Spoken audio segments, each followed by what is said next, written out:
Everybody, Blue Ridge Rider, welcome back to the channel. Tonight we're gonna put the wheel and tire that we just mounted a new tire on back on our 2021 Yamaha MT-03. So we've got to mount the cush drive, and then we've got to set the whole tire assembly in the bike, including lining the caliper up, which is always a little tricky. We'll talk about that. Then we got to adjust the chain, and we're going to lube the chain up after we do that. So one of the things I want to show you, come on in here with the camera, is we are going to have to set the slack in the chain.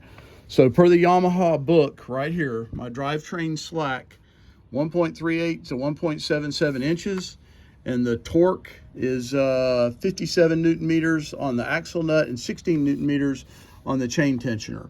So we're going to try to follow that as we get this mounted.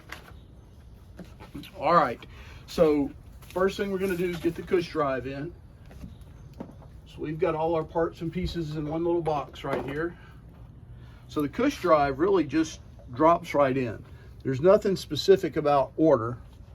I got a little grease on my fingers when I picked up that axle just then. Nothing specific. They really only go in one way.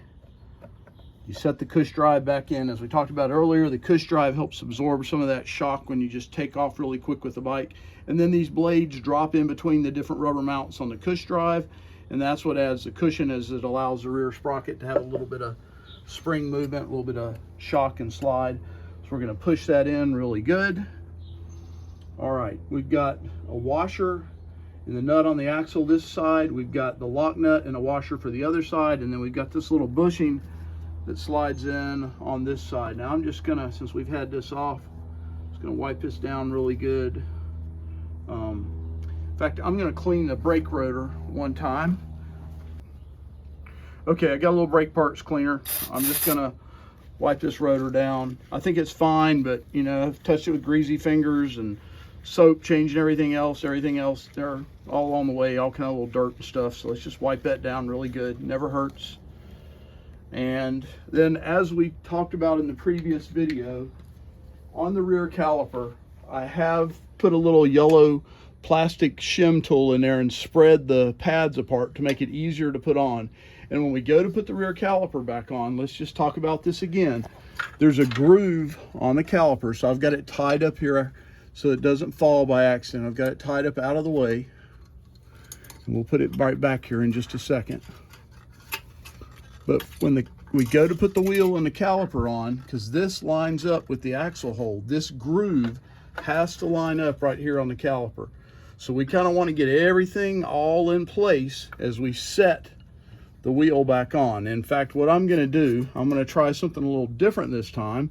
I haven't done this, and I may regret doing this, but I'm going to run my safety wire just briefly right here, and we'll probably pull that back off in just a second. But maybe that'll stay in place well enough and be able to slide it out of the way so we can get the rotor in. So once the wheel's in, the axle's in, we're going to set the chain on, and then we're going to tension the chain. And we tension the chain by using these tensioners right here. And that can be a little tricky, and we're going to work our way through it. Just going to grab my bench here. It's a little easier. Grab my bolts real quick through here, so I got everything where I can reach it. All right, now I'm going to roll the wheel in. And again, there's a lot you have to line up here at the same time. And this is where this tends to get a little tricky. So we've got to get the caliper over the rotor. We got to get both sides of the axle bolts lined up.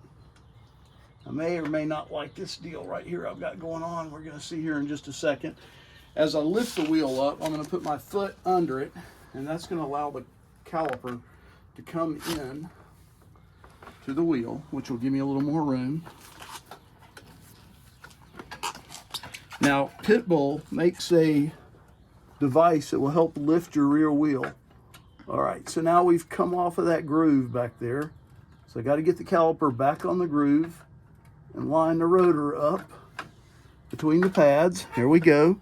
So now we're on the groove and lined up. That's looking pretty good. Okay, I'm gonna put the chain while I can move the wheel forward easy. I'm going to go ahead and get the chain back on. And then that is super important. Now, with a little bit more stuff to fight here along the way, but we should be fine. So let's get the axle back. Come over to this side over here behind me. All right, so what I'm struggling with is the axle hole and the axle are not lined up. There we go. Now I probably need a little grease on this axle, but I feel like I got a fair amount on there, so I think we're okay. Been tempted to put a little bit on there, but I think we're good. I'm gonna leave what I got, and I'm gonna use my socket wrench to thread this axle back through. Tends to twist and push, tends to work the best, I think. It's not lined up over here.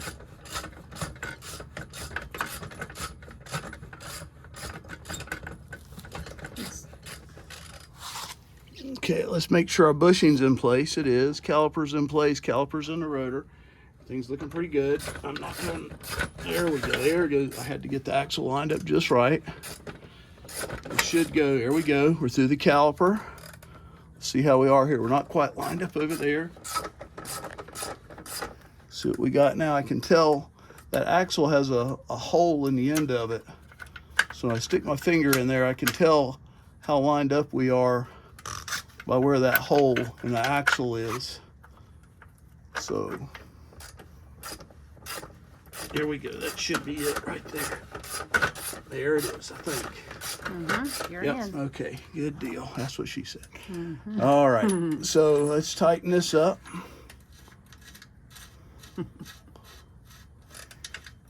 And again, I don't want to go all the way tight.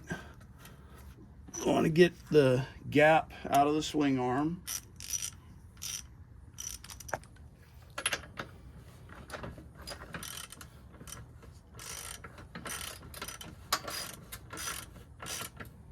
It didn't take near as much tightening because we had that shim in there that time. Now, got to get this wire out that I've snuck back here. That was a new little trick I just learned. And what we don't want to forget, but I'm not going to do it right now yet, is we don't want to forget that anti-lock brake sensor. But I've got my box of parts right here, and I see there's a screw in it. So I know that I've got something else to put in. So I just keep checking that box. So now again, we're back onto the chain. Now here you can see this tensioner over here. It was pulled back. See how that, watch this right here from the side. Get the camera looking right here. So what you can see is this is the tensioner for the chain. When it's back here, I know this axle is not seated all the way forward as where it needs to be. So if I push that forward, that axle's as far forward as it can go. And the same is true on this side. So now what I want to do is check those marks that I was showing you a minute ago. So now, if I look in here with my light, I've got 2 marks and part of a third one, like 2.5 spaces. I've counted the threads before. Let's see what we got over here. We've got 2.5, that's good. Now what we want to do is we want to measure the chain slack. I gotta seat everything. Push my tensioners in. There we go. Now, another trick they tell you to seat the tensioner is to take a rag like this, and I'm going to feed it through under my guard here between the sprocket and my chain. And I'm going to put the bike in neutral.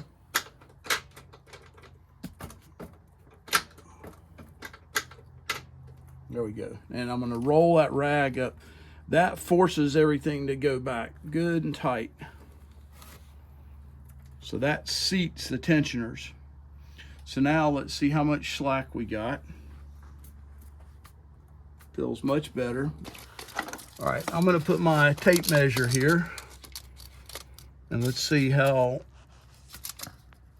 high up we go. So the top of that chain is about, you can't quite see it, but it's right at the 1.5 mark. I can't see it either now. Right at the 1.5 mark. And then now that's coming down to 2 3/4. So that went from 1.5 inches, the high point there, 1.5 inches to 2 3/4. So 1.5 inches to 2.5 inches would be 1 inch plus 1/4 inch. So we've got about 1.25 inches right now. We're close, but we needed a 1 3/8 to 1 3/4. So we're gonna loosen the chain up another 1/2 turn, and I think we'll be right on the money. So we're gonna take this side right here and give it a 1/2 turn. We're gonna come over here. We're gonna give this another 1/2 turn loose. I'm gonna check the We're gonna marks. take our rag. This Blue Ridge rider was asking me about checking the marks, which is we want to do. I'm gonna put the rag in here first, pull everything back. When it does like I just did right there, I need a little more rag. They make a little rubber bar even you can put in here, Motion Pro or somebody does. All right, so we're gonna go right there. We should be pulled back pretty good. Let's see how many marks we got. Look over here. We got a solid 1, 2, and the third mark is just barely out. I don't know if you guys can see what we're looking at there or not. We gotta look on this side over here. And we're 1, 2, there's the third mark, and the third mark is just barely out. So we got 1, 2, there's the third mark right there. So I think we're looking pretty good. And we were counting turns, so I'm not worried that we're not lined up. We still don't have the speed sensor put in, but we've got that bolt. Let's check our slack now.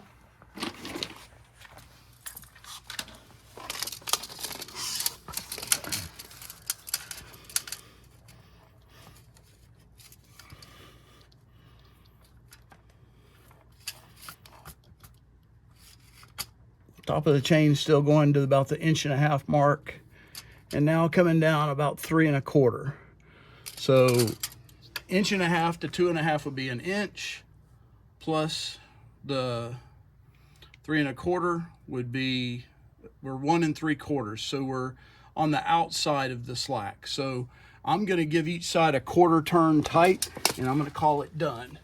So I'm gonna go 1/4 turn tight, and I'm gonna hit it with the rag, and then we're gonna tighten things up. So I'm over here, there's a 1/4 turn tight. Come over here, and there's a 1/4 turn tight. We're gonna put the rag back in, pull everything down good.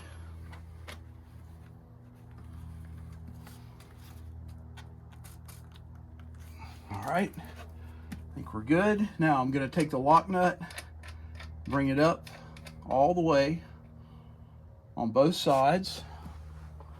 And then my book calls for 12 pounds of torque on that lock nut. So I've got a deep well socket here to go over the threads. We're gonna set the torque wrench here at, what kind? what's that? A deep well socket. Because of these threads, a regular socket would hit. So the deep well socket lets me get up over top of that. So I'm gonna set my torque wrench here. There's 10, 11, 12 foot-pounds. This is right off the book. Tighten my torque wrench up. Get the tape measure out of the way. Rag out of the way. Now, what I do want to do is hold the tensioning nut while I tighten the lock nut. See, everything's moving. We don't want that to happen like that. So as long as they move together, we're gonna get right here.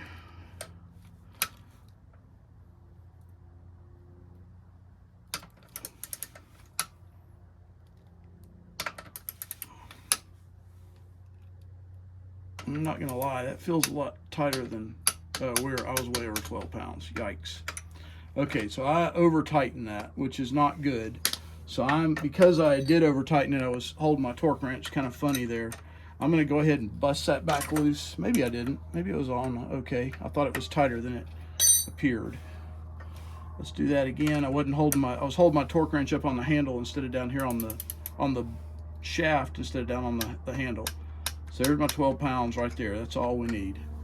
Pull my tape off, thread my protector on. This side's done. Let's come over here. Is it okay that it wiggles like that? What's that? That. This? Yeah, that's fine. Okay, we're gonna come over here and we're gonna get the wrench on, get the torque wrench on.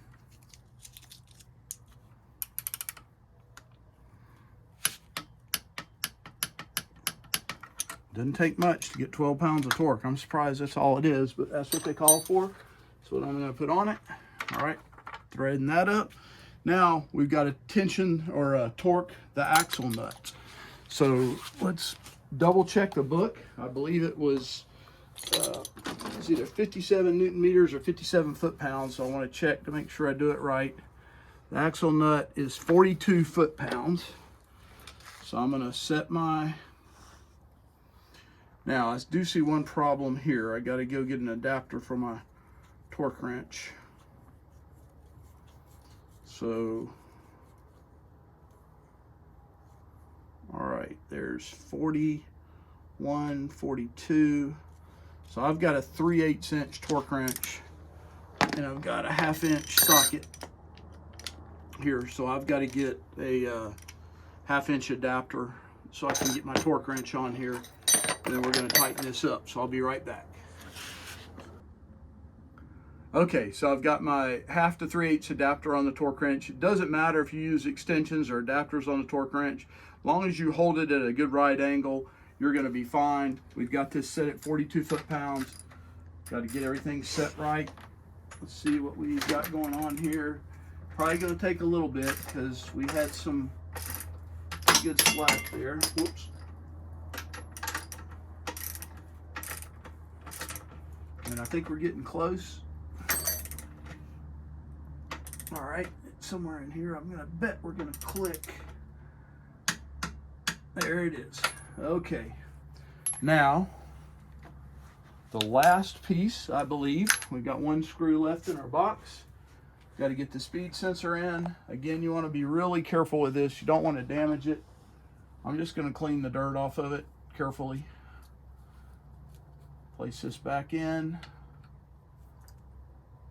I'm going to move this piece of tape right here where I scratched our swing arm last time. Or her swing arm, not our swing arm. It tends to be our bike when we're working on it and her bike when it's being ridden.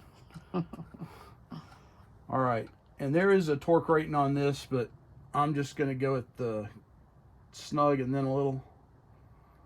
Okay, so speed sensor back on, our axle wheels nuts are torqued both sides. Got the chain tension. We checked the slack. We had to tighten it a little bit, which doesn't surprise me. It's been a while since we've done that. The last thing we want to do here is we're gonna lube the chain up, and then we're gonna test ride this bike around the block. So we've got a little cleaning brush here. Our chain actually doesn't look too bad, so I don't know that I'm going to clean it. I think for today, I'm just going to lube it. The way I like to do this is probably a little different from everybody else, but I get a rag and I get down, come and get over here behind me. This is Blue Ridge Rider. See if we can shine a little more light up there. I get a rag and try to get kind of both sides of the chain. Yep, and then you go ahead and show the camera what you're doing. She's turning the wheel and I'm just continually spraying, and I'm getting my rag good and saturated. We'll a little slow down a little bit. Yep, keep coming, keep coming. Now we use PJ1 Blue Label, and we use Blue Label because this is an O-ring chain. It's been around, by the way. Has it? Mm-hmm. The wheel has, but the chain hadn't. Right, the wheel has. Yeah. So she's watching the wheel turning, but one rotation of the wheel doesn't equal one rotation of the chain. So we got to keep coming here. Keep on. All right, that ought to be pretty good. So the PJ1 doesn't sling, which is one of the reasons we like to, like it says, it's clear and it won't fly off. So I'm gonna just put my rag around it, kind of top and bottom, hold it loosely because it will jerk it out of your hands. And run your fingers through that sprocket, and that would not feel good. All right, so we got the chain lubed up pretty good. We should have our slack set right. Feels kind of sloppy to me, from what I would guess the chain ought to be, but we set it per the book, and we actually set it right in the middle of what the book rating calls for. So we're gonna get the bike off of the stand, run around the block one time and make sure we're good. So I recommend getting help if you got it. So Mrs. Blue Ridge Rider, why don't you just stand over there just in case. And I'll reach down here and get the stand and start. And there we go. Bike is down and on the kickstand. One last thing, it's super important before you go ride the bike. Because I did put that yellow spacer up into the caliper and move the pads out, when you step on the brake pedal the first couple of times, they're just going to push the piston out and push the pads closer. But your rear brake, in essence, won't really work on that first push or two, and the pedal will probably go all the way down. So I push on it right there, my pedal went all the way down. Push on it again, not quite as far. Now we got some tension. Super important to remember to do that. If you don't do that, you've got no rear brake. Thankfully, you got a front brake, but you want to make sure both are working. So once you pump that piston out, you're good to go. Last thing that you need to remember to do once everything's on before you go ride the bike. Have fun, be safe. Thanks for watching. We'll see you soon.